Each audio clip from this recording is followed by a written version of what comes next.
Compte rendu de la 115e réunion du Conseil des ministres. Le président de la République, chef de l'État, a présidé ce vendredi 13 octobre 2023 à la Cité de l'Union africaine, la 115e réunion du Conseil des ministres.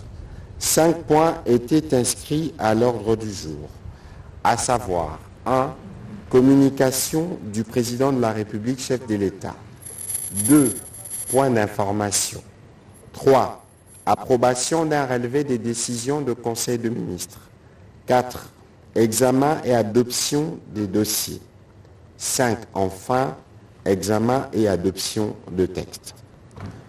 La communication du président de la République, chef de l'État, portait sur 4 points principaux, à savoir 1. De sa participation à la 78e session de l'Assemblée générale de l'Organisation des Nations unies à New York. Le président de la République a introduit sa communication par sa participation du 17 au 23 septembre 2023 à New York à la 78e session de l'Assemblée générale des Nations unies. Cette session qui avait pour thème rétablir la confiance et raviver la solidarité mondiale, accélérer l'action menée pour réaliser le programme 2030 et les objectifs de développement durable en faveur de la paix, de la prospérité, du progrès, du développement et de la durabilité pour tous, a été l'occasion pour lui d'alerter la communauté internationale sur les différentes entraves encore présentes à la pleine réalisation des objectifs de développement durable, notamment la persistance de conflits armés bien souvent impulsés par des intérêts malveillants de certains États et autres organisations, ainsi que par la persistance du fléau du terrorisme.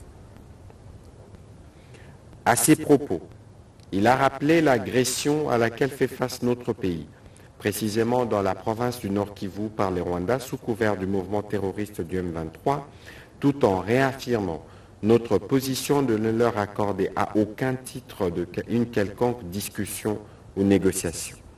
Il a aussi relevé l'incapacité manifeste de la mission d'observation des Nations Unies au Congo à mettre en œuvre son mandat et pour laquelle il a appelé à l'accélération du plan de retrait prévu initialement en décembre 2024 pour le ramener au mois de décembre 2023. Le président de la République a précisé que cette mission a également été l'occasion pour lui de rappeler à la communauté internationale, notamment au cours de ses différents échanges avec le secrétaire général de l'Organisation des Nations Unies ou encore des chefs des gouvernements du Royaume de Belgique et de l'État d'Israël, de même que lors d'un déjeuner de presse organisé qui a connu la participation des médias nationaux et internationaux, la volonté du peuple congolais de se choisir ses représentants à tous les niveaux dans les prochains jours par la voie des urnes. En outre, que ce soit à la 11e conférence internationale sur le développement durable organisée à l'Université de Columbia à New York, ou à l'événement organisé en marge de l'Assemblée générale sur le marché carbone équitable pour l'Afrique, le président de la République a réitéré l'engagement de notre pays de faire partie de la solution au changement climatique et à la transition énergétique dans l'intérêt de nos populations et de l'humanité. Le deuxième point de la communication du président de la République a porté sur son itinérance dans les provinces du Haut-Katanga et du Lualaba. Le président de la République est revenu sur sa mission d'itinérance qu'il a effectuée du 1er au 7 octobre 2023 dans la province du Haut-Katanga, puis celle du Lualaba, afin de s'enquérir et d'évaluer les niveaux d'exécution des politiques publiques sectorielles, notamment celles articulées à travers le programme de développement local de 145 territoires dans les domaines liés aux infrastructures, à l'éducation, à la santé, ceux relatifs à la desserte en eau et en électricité, ainsi qu'à l'industrie minière. À ces propos, il a procédé le 2 octobre 2023 à l'inauguration de l'école primaire Akili 2 dans les territoires de Kasenga, province du Haut-Katanga, après avoir présidé aux côtés de son Excellence Hakainde Hichilema, président de la République de Zambie, au lancement des travaux du pont se jetant sur la rivière Luapula et devant relier notre pays à la Zambie. Profitant de son passage à l'école Akili 2, le président de la République a notifié à la ministre d'État, ministre du Plan et coordonnatrice du programme PDL 145 territoires, de déclarer, en collaboration avec le ministre de l'Enseignement primaire, secondaire et technique, toutes les écoles achevées, ouvertes, accessibles et prêtes à l'usage. Toutes ces écoles qui ont pu sortir de terre au cours de ces 5 dernières années concourent à la mise en œuvre de ces nobles paris de l'effectivité, de la gratuité de l'enseignement de base, qui implique autant des déterminants directs tels que la construction des bâtiments, leur équipement ou encore le renforcement quantitatif et qualitatif du corps enseignant, qui est des déterminants indirects touchant au domaine social, sanitaire et énergétique notamment. Il a également demandé au gouvernement de poursuivre sans désemparer les efforts consentis en vue de supprimer toutes les barrières subsistant encore pour garantir à tous les enfants en âge d'être scolarisés de pouvoir accéder à leurs droits fondamentaux. En ce qui concerne le domaine de la santé et les besoins en équipement de centres de santé, le ministre de la Santé publique, Hygiène et Prévention a été invité de prendre les mesures nécessaires à travers ses services compétents pour la fourniture urgente des kits d'accouchement et des laboratoires aux centres nouvellement construits en vue d'étendre l'effectivité aux régions et aux zones non encore atteintes de la politique de la gratuité des accouchements et de la gratuité des consultations pré- et postnatales de la mère et du nouveau-né. Outre les lancements des travaux du pont de la Luapula et de la réhabilitation du bâtiment administratif de la DGDA à Kasumbalesa, ainsi qu'au port sec de Sakania, le président de la République a pu inspecter, aux côtés des maîtres d'ouvrage et du gouverneur du Lualaba, l'état d'avancement des travaux de construction de l'aéroport international de Kolwezi. Enfin, le président de la République a procédé à l'inauguration de la centrale de Boussanga qui permettra, outre d'accroître la productivité de l'industrie minière dans la zone, l'accroissement de la desserte en électricité aux populations riveraines. Évoquant les chapitres miniers, il a exprimé sa satisfaction d'avoir pris part à l'inauguration du centre des négoces de Moussompo et du laboratoire du centre d'expertise et d'évaluation des certifications des substances minérales précieuses et semi-précieuses, CESC, doté des nouveaux équipements à la pointe de la technologie.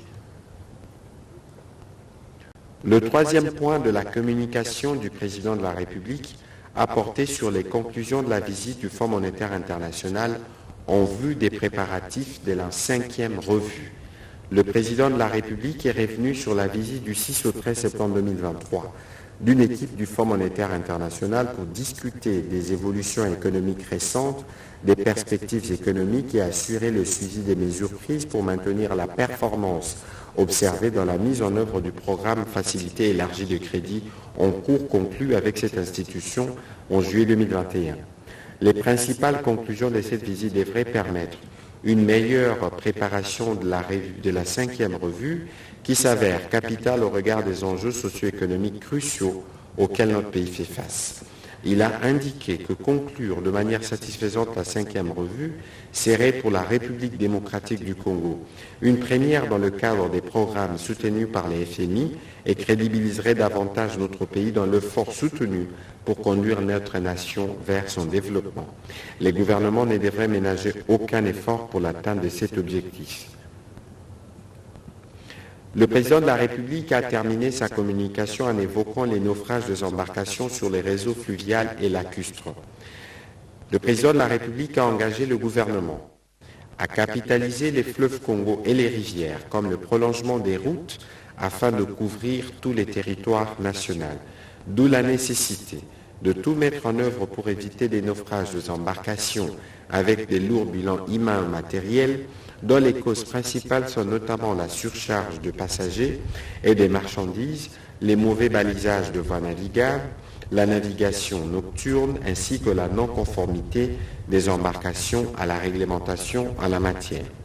Face à cette situation, il a chargé le vice-premier ministre, ministre de l'Intérieur, le vice-premier ministre, ministre de la Défense ainsi que le ministre des Transports d'élaborer un plan d'action afin de faire jouer au fleuve Congo le rôle du moteur du développement économique ainsi que des stratégies fortes au travers des différentes structures concernées pour une identification de tous les transporteurs, propriétaire des unités de navigation ainsi que l'immatriculation de toutes ces unités pour un suivi de l'état de navigabilité par les autorités fluviales, exiger à toute personne physique ou morale qui exerce une activité de transport public de voyageurs par voie fluviale ou lacustre un contrat d'assurance responsabilité civile des transporteurs maritimes, fluviaux et lacustres ou des voies de navigation intérieure tout risque, garantissant ainsi sa responsabilité civile à l'égard des passagers transportés à titre onéreux.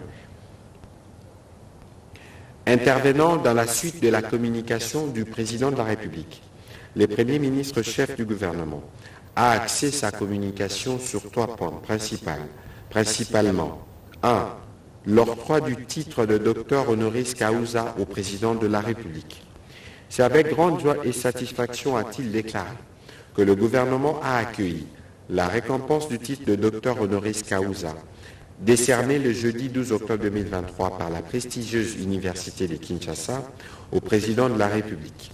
Ce titre honorifique lui est décerné en raison de sa distinction dans de nombreuses réalisations depuis son accession à la magistrature suprême il y a 4 ans et demi, tant sur le plan sécuritaire, économico-financier, social et environnemental. Le lauréat du jour a su démontrer aux yeux du monde et de son peuple son courage et sa détermination qui s'est traduite par des performances remarquables, notamment le maintien de l'intégrité territoriale de notre pays et la préservation de son unité, les relèvements significatifs du budget de l'État et du produit intérieur brut, l'amélioration du climat des affaires par la lutte acharnée contre la corruption et le blanchiment de capitaux, l'imposition d'un modèle de résilience rendant la terre congolaise attractive pour les investissements, la mise en œuvre de la gratuité de l'enseignement de la maternité, le positionnement de la RDC comme pays solution à tous les problèmes environnementaux qui guettent notre planète. Ces bilans positifs dressés sans complaisance par la première institution universitaire et savante du pays est plus qu'éloquent et reflète la réalité des fondations solides posées par le président de la République et sur lesquelles l'action de construction de notre pays devra se poursuivre. Le deuxième point de la communication du Premier ministre a porté sur la diversification de l'économie nationale, faisant référence au forum agri-business tenu récemment. Le chef du gouvernement a rassuré que son gouvernement est déterminé à réduire la dépendance de notre économie au secteur minier en privilégiant la diversification des activités productrices afin de permettre au pays de tirer profit de son potentiel énergétique, forestier, agricole et environnemental. En sus de l'accent mis sur le développement des infrastructures et travaux publics, du tourisme et de l'amélioration de la desserte en eau potable et en électricité, le gouvernement fait du secteur agricole, dans toutes ses ramifications, la pierre angulaire de cette diversification. Cela permettra d'accroître l'offre de biens sur le marché intérieur, entraînant la baisse de prix, la réduction à court terme des importations et l'augmentation à moyen terme des exportations, après couverture de la demande nationale entraînant par ricochet une amélioration de l'offre des devises.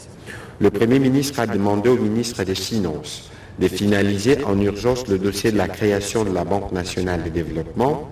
À travers cette banque, le gouvernement entend doter le pays d'un instrument de politique et de financement de l'économie de manière à être en mesure d'orienter ces fonds vers des secteurs jugés prioritaires, notamment l'agriculture, le tourisme, la pêche, l'élevage et la promotion de la classe moyenne.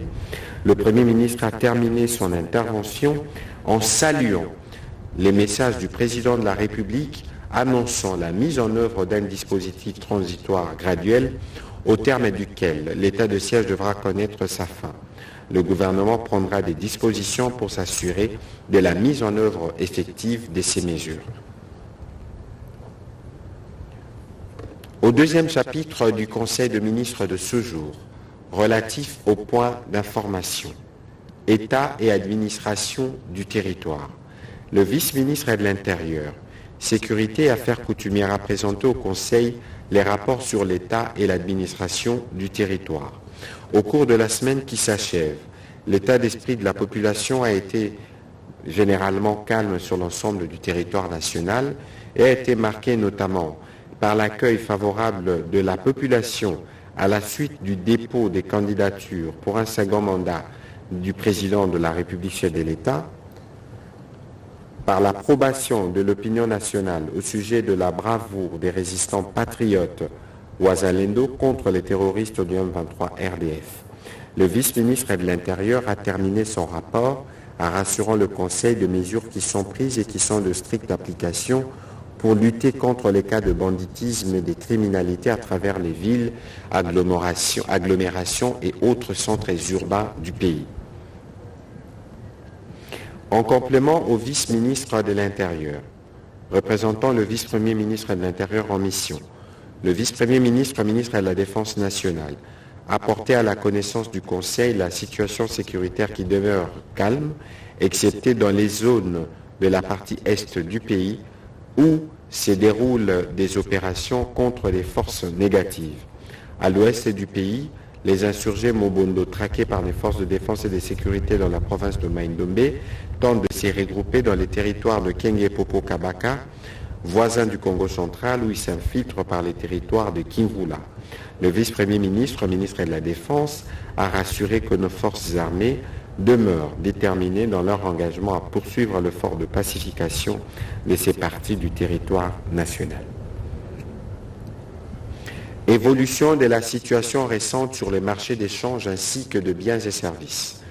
Invitée au Conseil de ministres de ce jour, la gouverneure de la Banque centrale du Congo a présenté l'évolution de la situation récente sur le marché d'échange ainsi que celui de biens et services. Elle a indiqué que l'économie congolaise continue de tirer profit de mesures de stabilisation mises en œuvre depuis la mi-juillet 2023, se traduisant par les ralentissements du rythme de formation des prix intérieurs et la dépréciation monétaire. En rythme hebdomadaire, les cours mondiaux des produits intéressant l'économie congolaise se sont inscrits en baisse. C'est le cas du pétrole dont le baril a connu un recul de 9,19% et de la tonne du cuivre qui a reculé de 1,96%. Le processus de désinflation, quant à lui, se poursuit et se consolide en ces débuts du mois d'octobre. En effet, l'inflation hebdomadaire a ralenti de 0,10% au cours de la première semaine contre 0,1% la semaine précédente, portant le cumul annuel à 18,2%. Le marché d'échange a été marqué par des légères dépréciations de la monnaie nationale, des 0,5% et 0,4%, respectivement à l'indicatif et au parallèle, situant les taux des niveaux respectifs de 2567 francs congolais et 2547,92 CDF le dollar américain. Considérant les facteurs de risque externes et externes, la gouverneure de la Banque centrale du Congo a recommandé les maintiens de mesures de stabilisation prises par les autorités au mois de juillet 2023 et les suivis rapprochés de la liquidité bancaire renforcée par la coordination de politiques conjoncturelles. Le Conseil a pris acte de cette note d'information. Toujours sur ces chapitres de points d'information. Conclusion des travaux de la commission paritaire gouvernement intersyndical national de l'administration publique. Le vice-premier ministre, ministre de la fonction publique, modernité de l'administration publique et innovation du service public, a présenté au Conseil les grandes conclusions de la commission paritaire gouvernement intersyndical national de l'administration publique qui s'est tenue à Kinshasa du 11 au 15 septembre 2023 sous la coordination du Premier ministre conformément aux instructions du Président de la République relatives au renforcement du dialogue structuré dans l'administration publique pour le maintien de la paix et de la justice sociale. Ces travaux qu'il a pilotés avec la pleine participation du ministère du Budget et des Finances ont porté essentiellement sur l'évaluation des accords signés en novembre 2021 et septembre 2022. Au nombre d'engagements respectés, il a été notamment noté les rabattements de l'impôt sur les revenus sur le prime de 15% à 3%, l'augmentation de plus ou moins 45% du salaire des bases pour toutes les catégories des fonctionnaires, ainsi que la relance du processus de mise à la retraite. Cependant, des contraintes conjoncturelles, notamment d'ordre économique, ont induit entre autres la perte du pouvoir d'achat des agents. Dans les lots des engagements tenus se trouve également la signature de la Convention médicale ELIQUIA pour la couverture de soins de santé et des frais funéraires en faveur des agents de carrière de service public de l'État et des membres de leur famille sur toute l'étendue du territoire national. Au regard de ce qui précède, au vu des forces et faiblesses relevées et dans le but de dresser ensemble les caps pour un avenir prometteur de paix et de tranquillité dans l'administration publique, les parties ont convenu de souscrire aux engagements réciproques susceptibles de répondre à leurs attentes légitimes. Les conseils a pris acte de cette note d'information. Situation du contentieux de la République démocratique du Congo.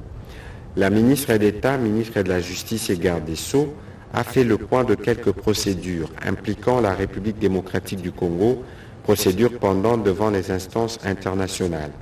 Il s'agit notamment a. des dossiers initiés contre la République démocratique du Congo par Afriland et consorts, par AVZ International et consorts, par les cabinets Centurion Le Groupe et par la société FG Hémisphère. Dossier initié par la République démocratique du Congo. À ce sujet, la ministre d'État, ministre de la Justice et garde des Sceaux a évoqué les dépôts au mois de mai 2023 d'une plainte à la Cour pénale internationale contre les auteurs de crimes de guerre, des crimes contre l'humanité, autres crimes commis par les éléments de forces armées du Rwanda qui opèrent sur les territoires congolais en complicité avec le groupe terroriste du M23. Pour cette cause, la Cour pénale internationale a déjà institué une chambre préliminaire en vue de l'examen de la requête. Elle a également signalé les dépôts au courant du mois de 2023 devant la Cour africaine des droits de l'homme et des peuples d'une requête relative à des violations graves et massives des droits de l'homme commises par le Rwanda. La ministre d'État, ministre de la Justice et garde des Sceaux a souligné les dépôts au courant de septembre 2023 devant la Cour de justice d'Afrique de l'Est d'une requête relative à l'interprétation et à l'application du traité de l'établissement de la Communauté d'Afrique de l'Est et autres instruments juridiques pertinents, résultant des violations graves et répétées par les Rwandais des 10 instruments. Les conseils a pris acte de cette note d'information. Mécanismes et stratégies d'amélioration de la qualité de l'enseignement. Le ministre de l'Enseignement primaire, secondaire et technique a présenté au Conseil la note d'information relative aux mécanismes et stratégies d'amélioration de la qualité de l'enseignement. Ce faisant, il a commencé par rappeler la gratuité de l'enseignement de base étant une réalité, le gouvernement s'attelle sur d'autres questions tendant à contribuer à l'amélioration de la qualité de l'enseignement en République démocratique du Congo. C'est en cet ordre qu'a évoqué les actions phares à mener. Entre autres, la rétention des enseignants dans les écoles pendant la période de la paye. Cette action va consister, avec la collaboration du comité de suivi de la paye, à amener d'une part les banques à s'implanter dans les territoires ou à organiser des guichets avancés suivant la cartographie des établissements scolaires proposée par la Direction nationale de contrôle de la préparation de la paye et de la maîtrise des effectifs des enseignants et du personnel administratif des établissements d'INACOP afin d'éviter aux enseignants de parcourir de longues distances pour se rendre au lieu de paiement de leur salaire, abandonnant parfois les élèves et les enseignements plusieurs jours durant, et d'autre part à délocaliser la paie dans les territoires à accès difficile pour la confier aux comptables d'État. La mise en place des écoles officielles des références dans chaque province, l'amélioration de la qualité de l'enseignement passe également par l'amélioration substantielle des conditions des apprentissages, la réhabilitation et l'équipement des écoles existantes et la construction des nouvelles écoles à travers le pays permettront la création des écoles officielles de référence avec une capacité d'accueil d'au moins 2000 élèves. Ces établissements scolaires bénéficieront de bâtiments modernes, des équipements à la pointe de l'évolution de nouvelles technologies, des ateliers et laboratoires équipés, des installations sportives, internats, frais de fonctionnement et salaires préférentiels et où les élèves seront recrutés sur concours.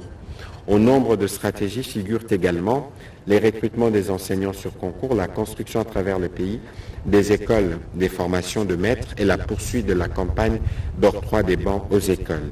Les conseils ont pris acte de cette note d'information. Deux notes d'information relatives au secteur du numérique. Le ministre du Numérique a présenté deux notes d'information aux membres du Conseil. La première étant relative à l'acquisition de la plateforme gouvernementale des gestions intégrées des visas électroniques pour la République démocratique du Congo e-Visa et e-Tourisme, et la seconde à l'état d'avancement du projet intranet du gouvernement. S'agissant de la première, le ministre du Numérique a indiqué que cette plateforme e-Visa, que notre pays s'apprête à acquérir à travers le ministère des Affaires étrangères, de l'Intérieur, Sécurité, Affaires coutumières et du Numérique, est une solution qui donne accès à tout demandeur de visa désirant d'entrer en République démocratique du Congo, de faire sa demande à partir de n'importe quel endroit du monde où il se trouve. Cette solution technologique aussi innovante qu'intelligente permettra au gouvernement d'assurer numériquement la gestion des visas, c'est-à-dire la création et l'exploitation automatique de visas en ligne par nos 61 missions diplomatiques et postes consulaires à travers le monde. Aussi, le gouvernement trouvera un juste équilibre entre la facilité d'entrée dans les pays et la garantie que les risques de sécurité sont identifiés et bien gérés. Le ministre du Numérique a rassuré que son département coordonne actuellement les travaux relatifs à ce projet, supervise son développement et veille sur la mise en production de la dite plateforme en collaboration avec le ministère concerné. Il a sollicité l'accompagnement du gouvernement pour parvenir à matérialiser la volonté du chef de l'État de doter notre pays d'un système de visas électroniques. Au sujet de la deuxième note d'information, il a tenu à informer les conseils que plusieurs services publics sont déjà opérationnels et d'autres envoient des lettres à travers l'intranet. Le Conseil a pris acte de ces notes d'information. Bien avant de boucler cette partie consacrée aux notes d'information, le ministre des Hydrocarbures a informé les conseils des discussions en cours avec les pétroliers pour garantir l'approvisionnement du pays en produits pétroliers, leur permettre de renouveler leur stock et contenir le prix sur le marché. Il a obtenu du gouvernement l'assurance de l'accompagnement des discussions en cours avec les secteurs bancaires au sujet des pertes et manques à gagner. De son côté, le ministre de Transport, Voies des Communications et des Désenclavements a planché sur le dossier relatif à la grève de transporteurs.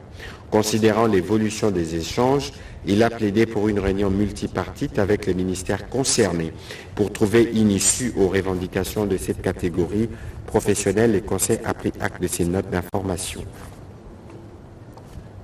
Au troisième chapitre du Conseil des ministres de ce jour, relatif à l'examen et à l'adoption, relatif à l'approbation d'un relevé des décisions du Conseil des ministres. Le Conseil des ministres a adopté les relevés des décisions prises lors de la 14e réunion du Conseil des ministres tenue le vendredi 22 septembre 2023. Au quatrième chapitre du Conseil des ministres de ce jour, relatif à l'examen et à l'adoption des dossiers. Un dossier portant sur la stratégie nationale de vulgarisation de la loi organique portant protection et promotion des droits de la personne vivant avec handicap.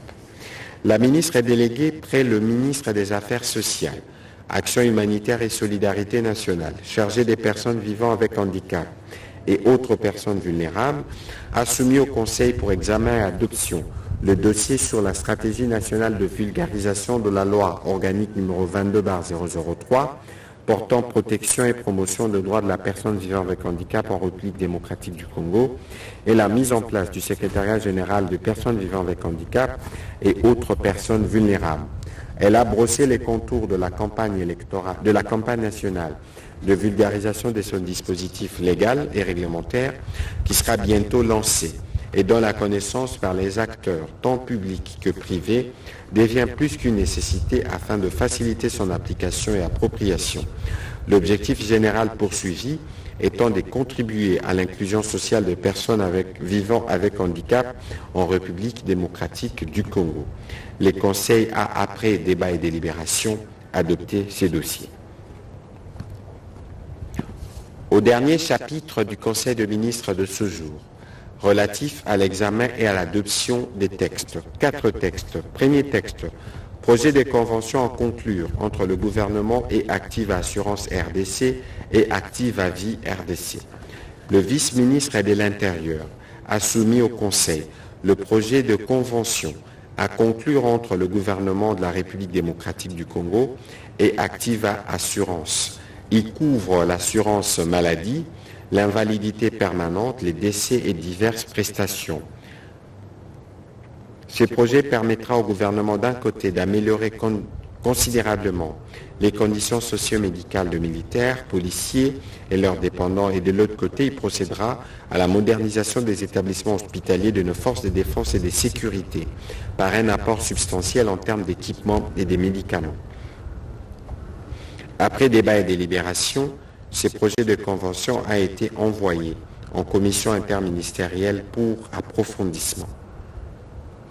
La ministre d'État, ministre de la Justice, a présenté au Conseil le projet de loi portant autorisation de la prorogation de l'état de siège. La ministre d'État, ministre de la Justice, a soumis au Conseil le projet de loi autorisant la prorogation de l'état de siège dans les provinces de l'Ituri et du Nord Kivu pour une période de 15 jours, prenant cours le 14 octobre 2023. Après débat et délibération, le Conseil a adopté ce projet de loi. La vice-ministre des Finances a présenté au Conseil le projet de décret fixant les procédures de paiement et de comptabilité de la dépense publique.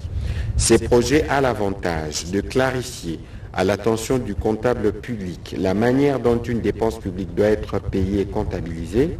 Il s'applique aux opérations financières du pouvoir central, des provinces et des entités territoriales décentralisées.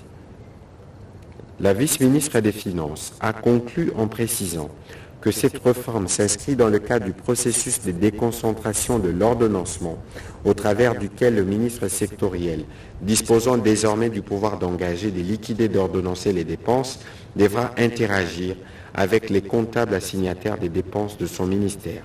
Après débat et délibération, ce projet de décret a été adopté. La ministre de la Culture, Arts et Patrimoine a quant à elle soumis à l'approbation du Conseil les projets de loi autorisant la ratification par la République démocratique du Congo du deuxième protocole de 1999 relatif à la Convention de la Haye de 1954 pour la protection des biens culturels en cas de conflit armé. Ces textes apportent des compléments à un certain nombre d'aspects juridiques, militaires et techniques essentiels à la protection du patrimoine culturel. Il renforce plusieurs dispositions de la Convention de 1954 sur la sauvegarde, le respect des biens culturels et la conduite des hostilités.